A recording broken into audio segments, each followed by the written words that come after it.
Hi and welcome to this video that's going to help you edit and proofread like a pro.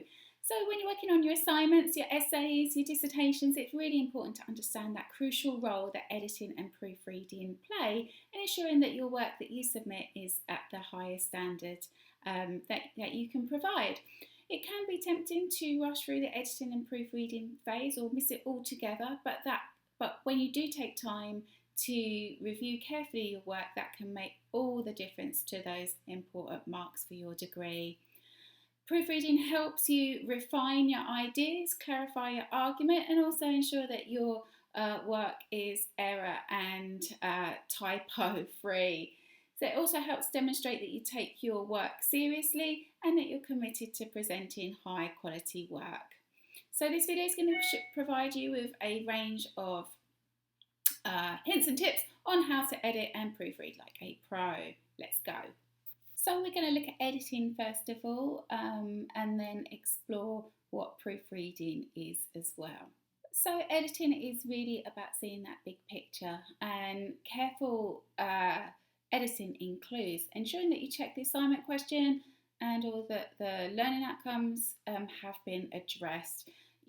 It's essential that you really do focus on those learning outcomes rather than going off on a tangent and addressing what you feel you would like to address, but actually you really do need to ensure that you stick to the learning outcomes that are being requested for you to look at, and if there's an assignment question, ensure that you've addressed that as well. So really keep your eye on the ball with regards to that.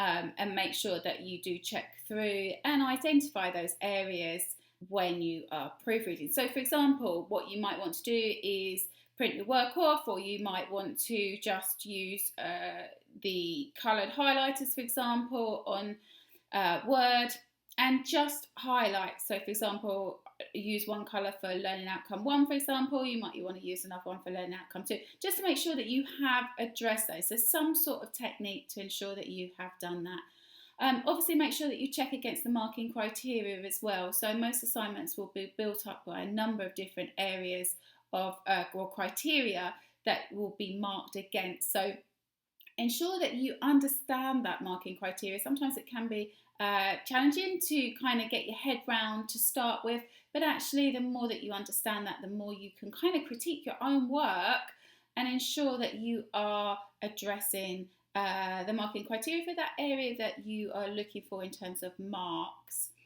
Editing also includes ensuring that you add, you might change, you might delete work, or you might reorganise the content.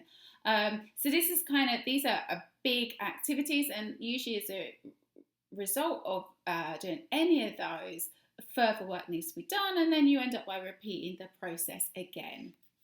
So we've just looked at editing there, and now we're going to look at proofreading, and that's really about inspecting the finer details. So effective proofreading includes looking out for SPAG, so that's spelling, punctuation and grammar. You might want to use something like Grammarly. There's a free version to help you.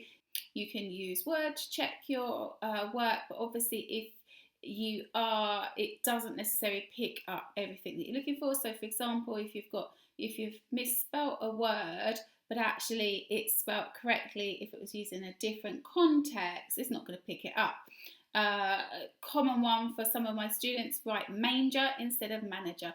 No idea why, but the spell check is not going to pick that up. So it is really important to look out and not just rely on spell checks or grammar checks as well, but make sure that those squiggly red lines, green lines or blue lines that might be hiding under some of the words or phrases in your work are addressed. Usually if you right click, they'll provide some ideas of how that could be changed, or of course you can ignore them if they're not relevant. Another thing that you would look out for proofreading includes referencing, so making sure that you are using the referencing conventions that are relevant to your own particular course. That in itself is usually quite a big task. It is usually recommended to do separately by just purely looking out for referencing placement. Have you ensured that you've used the right punctuation, and looking at reference lists at the end. And of course, final formatting. So making sure that you've formatted your work in the way that you have been requested to. For example, you might need to include contents pages, a cover page if it's a report, whereas in essay, that'll be a little bit more simplistic, but making sure, for example, on all of your work that you're avoiding those contractions, the abbreviations are written in full, for example, before you abbreviate, and a minor detail like that, but that can really make a difference to those presentation and communication marks. So what I'm going to do now is provide some techniques that will help you edit and proofread effectively and efficiently. It's really important to maintain focus during the editing and proofreading stages, and really ensure that you do understand what the composition of your assignment needs to be well in advance. So some hints and techniques here then. It's really important to know the assignment requirements. Make sure that you read the question several times to ensure your work addresses the question, or if it's learning outcomes, make sure that you understand those learning outcomes. Make sure that you understand what those command words mean. So if you're being asked to analyse or evaluate, make sure that you understand what is actually being asked of you. We really encourage you to collaborate with your academic tutorials, so make sure that you have got them booked. Usually they're planned in advance, so make sure that you've got them booked and that you turn up with some work to review. Your lecturers will be able to provide, fantastic support and can really help you with the flow of the content as well as the actual content, and give you feedback if it's needed. But make sure that you take advantage of those. It's a lot more difficult to provide that support if you haven't got anything to show, even if it's only a plan to start with. Obviously, managing time is really important, so make sure that you do focus on the areas that matter the most, and meet the requirements of the marking criteria. Make sure that you do set time aside, and that's not just as a one-off process, but make sure that you have time to also edit and proofread again after that first phase. You'll start to get used to the way that you work personally and how many times that you like to edit and proofread. If you're doing it the night before, it can really make it challenging, and you might not even be in the right headspace to effectively edit, change, amend your work, as you may do if you allowed yourself a few days before. But also, it's really important to know when to stop. It's quite easy to get so into your assignment and keep changing it, and you have to be able to think, well, actually, I've got so much else on. I've got family commitments, work commitments, etc. You need to know when to stop. There are a number of different proofreading techniques that you can undertake. I'm going to share with you some of those now. So printing work, whilst not necessarily great from an environmental perspective, but actually students often find printing their work out using highlighter pens, using a pencil, putting arrows all over the place to move things about can really help. You tend to find errors that you may not necessarily see on the screen. So printing work is a good technique if you've got access to printers or photocopiers to help you with that. Another strategy is to read your work out aloud. So often when you actually read out aloud your work, you'll also see whether or not there's errors, often grammatically, in terms of does this make sense. If you prefer, you can use the accessibility options on your own devices to read the work out aloud for you if you prefer. So that's always another option. Most devices these days have a read aloud function within their accessibility options. And save copies. So when you start editing, what we encourage you to do is save your first draft as perhaps V1, version 1, and then as you go to make edits on that or change material about on that particular copy, save that as a version 2.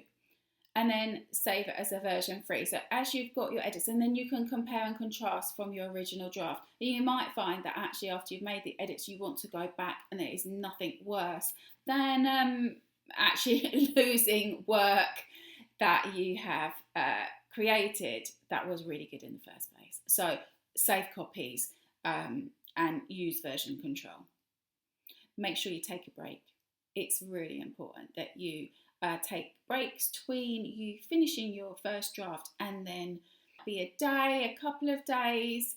It might mean if you're really up against it, you just need to go for a walk and remove yourself from the situation. It's really difficult to identify where you need to improve when your mind is set on what that might already look like already. So it's really important to just take a break, distance yourself, work on something else.